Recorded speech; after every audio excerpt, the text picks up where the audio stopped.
Obama's oil war in Afghanistan has cost $300 billion for a war on a people who beat Genghis Khan, who made it the graveyard of both British and Soviet empires, and who hope it's the graveyard of the American. But, as the most overlooked of U.S. founding fathers Tom Paine once said, to establish any method of abolishing war, however advantageous, would be to take from government the most lucrative of its branches.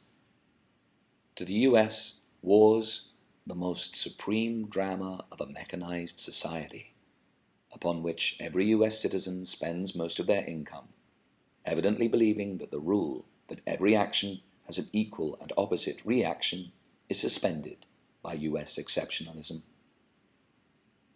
America is the most grandiose experiment the world has seen, but I am afraid it is not going to be a success, Freud said.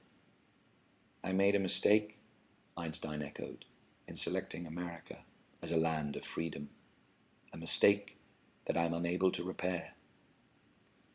In The Souls of Black Folk, W.E.B. Du Bois said despondently, "Little of beauty has America given the world, save the rude grandeur God himself stamped on her bosom. Even if Christ was president," Chaplin added, "I'd not return." Likewise, Charles Dickens, feeling ravaged and ripped off by the demands of a visit to the U.S., declared afterwards his belief, "I do fear that the heaviest blow ever dealt at liberty will be dealt by this country." When Captain Ahab's ship was eventually and deservedly done for, thanks to the damage caused to its hull by the whale, a hawk with an imperial beak chanced to swoop down from the sky and accidentally got tangled up in the Pequod's flag. Its wing was promptly hammered to the mast by Ahab's crew, their American instinct being to kill rather than to save. Shortly afterwards, given the inconvenient workings of Providence or karma, the captain and his crew were killed or drowned. Moby Dick would swim freely away across the womb of the world, with his seas spared from Ahab's further depredations, until new Ahabs spawned an empire keen to harpoon the entire world, despite the risk of being caught up by its death throes. The business of Ahab's successors is still killing for money, due to which the seas rise, gagging on what they're fed, the waste products of a vampire satiated with oil and blood, and inevitably a stake is aimed at Ahab's heart.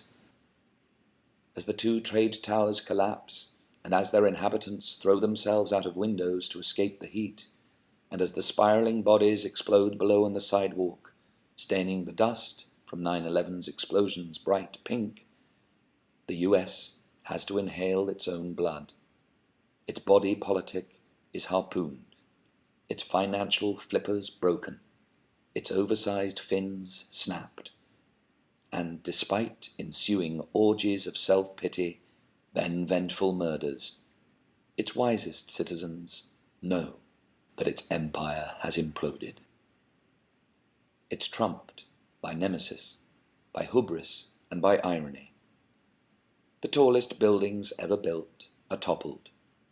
They're overtaken in Jeddah by towers a kilometer high, built by a construction company called Bin Laden.